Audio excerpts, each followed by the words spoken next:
Shalom Aleichem. Shalom Aleichem. Shalom Aleichem. Topic for today is Parting Legacy of Christ. Parting Legacy of Christ. యేసు క్రీస్తు ప్రభు సేవకు అప్పగించబడక మునుపు ఈ లోకాన్ని వదిలి వెళ్ళకముందు He gave his disciples the parting legacy. The parting legacy is, be of good cheer. The text is from the Gospel according to St. John, chapter 16, verse 33. యోహాను సువార్త 16వ అధ్యాయం 33వ వచనం. నా యందు మీకు సమాధానం కలుగునట్లు ఈ మాటలు మీతో చెప్పుతున్నాను. లోకములో మీకు శ్రమ కలుగును, అయినను ధైర్యము తెచ్చుకొనుడి, నేను లోకమును జయించి ఉన్నాను. Be of good cheer. ధైర్యం తెచ్చుకొనుడి. This world you have tribulation. Be of good cheer. I have overcome the world. నేను లోకము జయించి ఉన్నాను.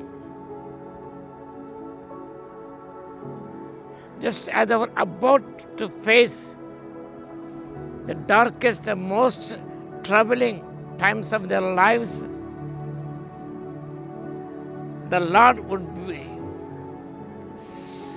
something to give them. శిష్యులు ఎదుర్కొనబోయే సమస్యలకు పరిష్కారంగా దేవుడు తన లెగసీని అందిస్తున్నాడు. అదేమనగా ధైర్యం తెచ్చుకొనుడి. Take heart.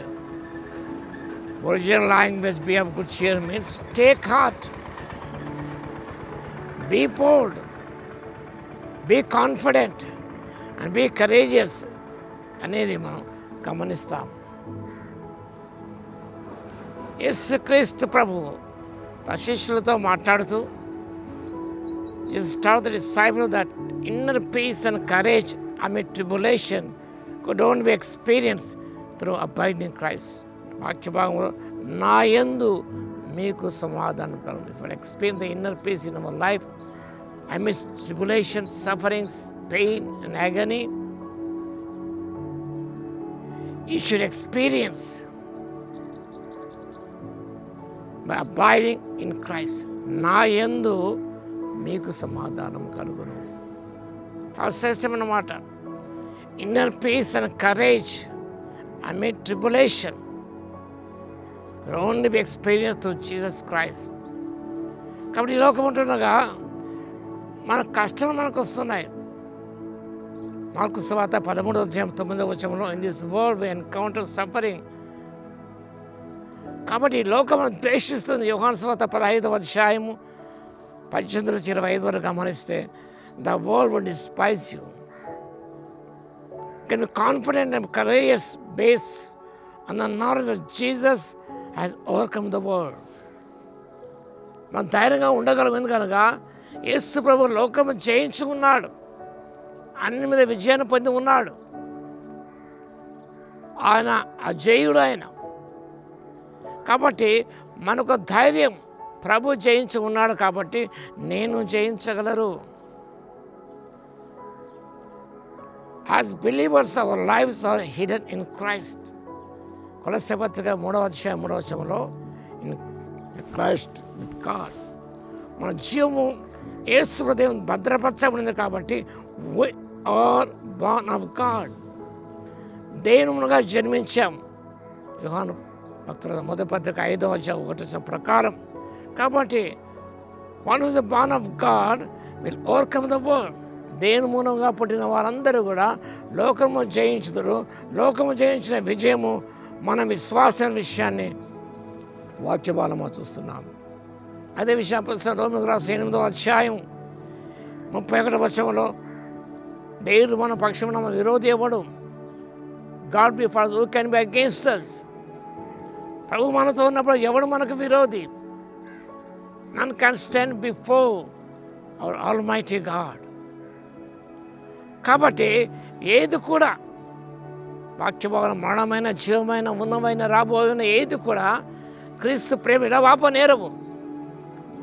కాబట్టి who too can overcome the world because Christ has overcome the world. కాబట్టి కష్టాల సమయంలో ప్రభువులో నిలిచినప్పుడు we can experience the inner peace of God amidst tribulations and sufferings. కాబట్టి ధైర్యం తెచ్చుకుని నేను ప్రభు చెప్పిన మాట జ్ఞాపకం చేసుకుంటూ అన్ని ధైర్యంతో ఎదుర్కొని ముందుకు సాగిపోవడానికి పరిశుద్ధాత్మ దేవుడి శక్తిని దయచును గాక. ఆమేన్. ప్రభువా దేవా మీకు వందనాలు స్తుతిస్తూ అవుతారు తండ్రి. వాక్యం ఇంటర్ ప్రతిభను దర్శించండి, దీవించండి మా ప్రభువా. మీ సరిచిన మాటలు పార్టింగ్ లెగసీ ధైర్యం తెచ్చుకునుడి. Be have good cheer, take heart, be confident, be courageous. I have overcome the world. దేని మూలంగా పుట్టిన ప్రతి వారు కూడా లోకంను జయిస్తారు. లోకం జయించే విజయము మన విశ్వాసమైన విషయాన్ని జ్ఞాపకం చేసుకుంటూ ప్రభువా మీకు స్తోత్రాలు చెల్లించుకుంటూ ఘనమైన మీ నామను కొనియాడుకుంటూ యేసుక్రీస్తు పరిశుద్ధ నామములో ప్రార్థించి వేడుకొస్తున్నాము తండ్రి. ఆమేన్. మన తండ్రి అయిన దేవుని యొక్క ప్రేమయు మన ప్రభువును రక్షకుడైన యేసుక్రీస్తు యొక్క కృపయు పరిశుద్ధాత్మ యొక్క అన్యోన్య సహవాసము మనందరికి సహకారముతోడే ఉండును గాక. ఆమేన్.